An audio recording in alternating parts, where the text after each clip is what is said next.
안녕하세요. 한류의 신과 해외 반응을 소개하는 한류클래스TV입니다. 오늘은 오징어 게임 시즌2 강하늘 대사가 뭐길래 보이콧하겠다는 베트남 시청자들에 대해 살펴보고 이 드라마를 시청한 베트남 시청자 반응까지 살펴보겠습니다. 이번에도 한류 소식이 아닌 내란 사태 관련 잡소리를 먼저 시작하겠습니다. 매번 이야기하지만 이 잡소리가 싫으신 분들은 유튜브에는 엄청나게 많은 한류 반응 채널이 있습니다. 그쪽 채널에 가셔서 시청하시기 바랍니다.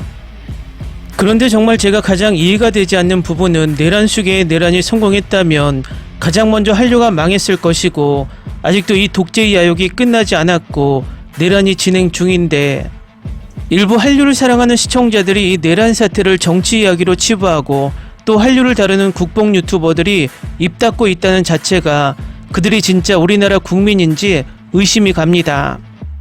정말 우리나라 국민의 애국심을 이용해 돈을 벌고 있는 국뽕 유튜버들이 이번에 내란 사태에 목소리를 내고 있지 않다면 그들은 애국심을 이용해 사기를 치고 있다고 볼 수밖에 없습니다. 앞으로 이런 사기꾼 국뽕 유튜버들은 제발 걸러서 보시기 바랍니다. 나라가 민주주의 국가에서 독재 국가로 가느냐의 기로에서 아직도 내란이 진행 중인데 비판을 하지 않는다는 것은 국뽕 유튜버가 아닙니다. 엄밀히 따지면 1990년대 초반 구소련이 몰락하고 공산주의 국가는 사라졌습니다. 현재 공산주의를 표방하는 국가는 북한, 중국, 베트남이 대표적이지만 이 모든 국가들이 공산주의의 기본인 공동생산, 공동분배를 버리고 지금은 자본주의 시장 경제체제를 받아들이고 있기 때문에 이들은 공산주의의 탈을 쓴 독재국가라고 표현해야 맞습니다. 결국 이 국가들은 독재를 포장하기 위해 공산주의라는 포장지를 사용하고 있다는 것입니다. 그래서 지금은 공산주의는 독재국가로 보는 것이 맞습니다. 이번에 내란 수계가 계엄을 선포해 내란에 성공했다면 바로 우리는 독재국가가 되었을 겁니다. 결국 우리나라 정치 수준이 저 중국, 베트남, 미얀마와 같아질 뻔했다는 것입니다. 이번에 베트남에서 오징어 게임 시즌2를 심의하겠다고 나온 기관이 베트남 영화국입니다. 이들이 아마도 공산국 특유의 검열기관인 듯 합니다. 내란 수기가 내란에 성공했다면 이런 검열기관을 만들어 한국 영화 드라마를 검열하고 재단했을 것이 분명합니다. 과거 박정희 전두환 독재정권 때도 검열기관이 있었습니다. 결론을 말한다면 내란 수계 때문에 우리나라 한류가 괴멸될 뻔했다는 것입니다.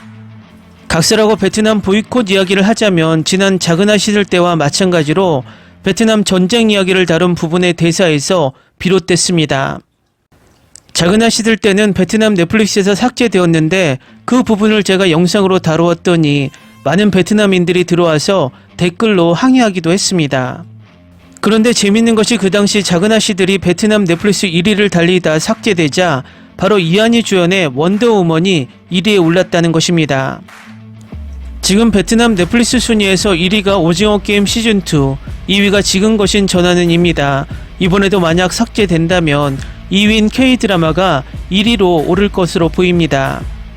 베트남 매체인 토이유툴의 온라인은 지난달 27일 베트남 영화국이 오징어 게임2에 대한 심의에 착수한 후 공식 발표할 예정이라고 보도했습니다. 베트남 영화국 부국장은 오징어 게임2에 대한 논란을 인지하고 있으며 영화법에 따라 내용을 검토 중이라며 곧 결과가 나올 것이라고 밝혔습니다.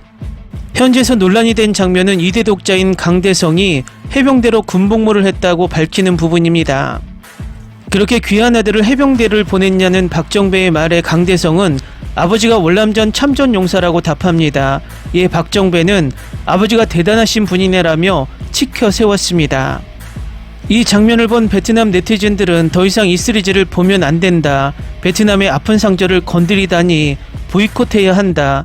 안 보면 된다. 관심을 끄자 등 불쾌하다는 반응을 보였습니다. 반면 일부 네티즌은 시리즈를 전부 봤지만 이 대사가 월남전을 찬양한 건 아니었다며 참혹한 전쟁이 아버지 세대를 넘어 자식까지 영향을 준다는 걸 보여주는 게 아니었을까라고 해석을 내놓기도 합니다. 월남전이라 불리는 베트남 전쟁은 1955년부터 1975년까지 20년 동안 이어졌습니다. 베트남은 소련과 중국의 지원을 받은 북베트남과 미국과 서방국가의 지원을 받은 남베트남으로 나뉘어 전쟁을 치렀고 수백만 명의 민간인과 군인이 사망했습니다. 한국군은 당시 미군의 요청에 따라 32만 명의 병력을 파병했습니다. 혹평과 호평 속에 공개된 오징어 게임 2는 공개 10일째인 지난 4일 넷플릭스 전세계 TV쇼 부문 79개국 1위를 차지했습니다. 플리스페트롤 집계에 따르면 베트남에서도 12월 26일부터 10일 연속 1위를 지켰습니다. 넷플릭스 톱10 통계에 따르면 12월 넷째 주 동안 오리지널 시리즈 오징어 게임 2는 총 4억 8,760만 시간의 시청 시간을 기록했습니다. 이를 전체 러닝타임으로 환산하면 약 6,800만 회가 시청된 것으로 나타났습니다. 이는 공개 첫 주 기준으로 전작 오징어 게임 1이 세운 4억 4,873만 시간의 기록을 넘어선 수치이며 최장 시청 시간을 경신한 것입니다. 다음은 오징어 게임 시즌2를 시청한 베트남 시청자 반응입니다.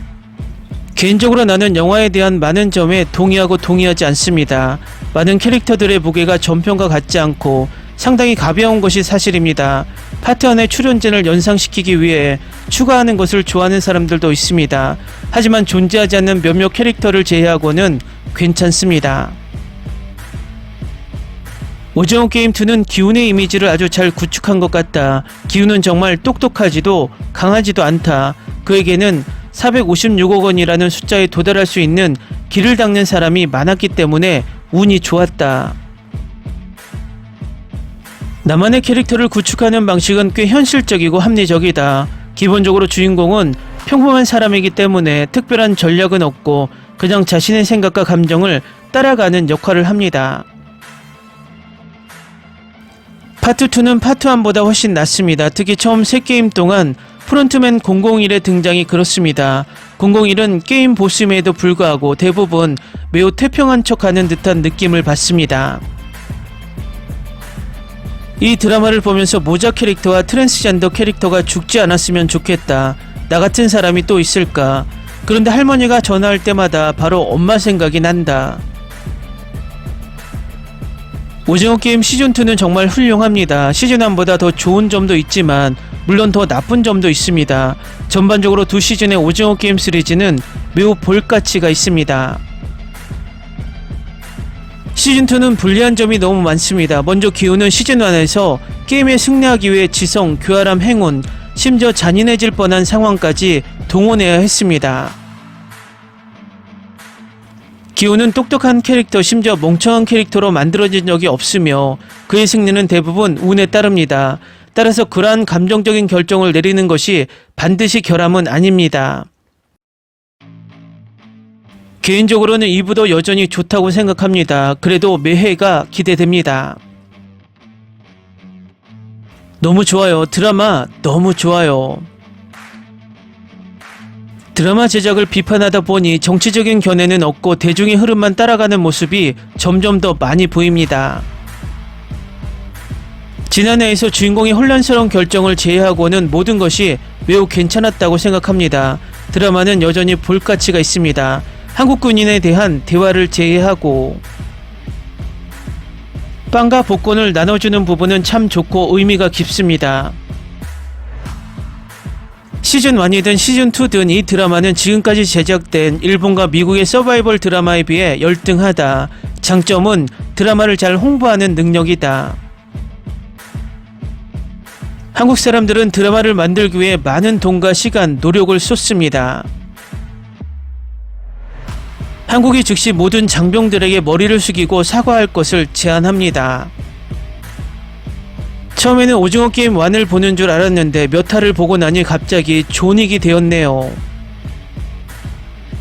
이번 시즌 챔피언은 트랜스젠더 군인이었으면 좋겠다. 카리스마가 너무 대단하다. 나에게 이 드라마는 꽤 재미있는 드라마다. 파트 2는 파트 3를 위한 디딤돌일 뿐입니다. 쉬운 게임이라면 시즌 3가 더 스트레스를 받을 것입니다. 왜 이렇게 많은 댓글은 보이콧이라고 말하고 드라마의 한 부분도 놓치지 않고 말하는 걸까요? 근데 좋아 보이는데? 베트남 이야기를 하는 부분도 있어요. 우리나라를 모욕한다는 뜻이죠. 이 드라마가 우리나라 역사를 왜곡하는데 문제가 있다는 사실 알고 계셨나요? 댓글 반응 잘 보셨나요? 유튜브에서 베트남에서 난리가 났다고 해서 베트남 언론이나 댓글 반응을 찾아봤는데 그렇게 뜨거운 이슈는 아닌 것 같습니다.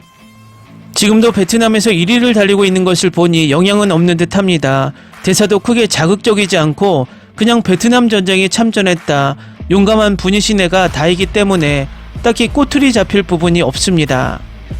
우리나라 언론이나 유튜버들도 호들갑 떨지 않았으면 좋겠습니다. 베트남에서 엄청난 사회적 이슈가 되면 그때 이야기해도 늦지 않을 듯 보입니다.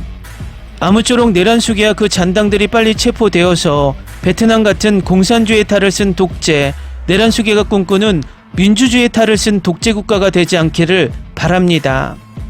그러기 위해서는 우리 국민들의 큰 목소리가 가장 중요합니다. 모두들 힘내서 끝까지 싸웁시다. 한류클래스TV는 한류 외신과 해외 반응을 꾸준히 쫓아가 보겠습니다. 재밌게 잘 보셨나요? 여러분의 구독, 좋아요, 댓글, 알림 설정은 컨텐츠 제작에 큰 힘이 됩니다. 그리고 항상 하시는 일마다 대박 나시고 행복하시길 바랍니다.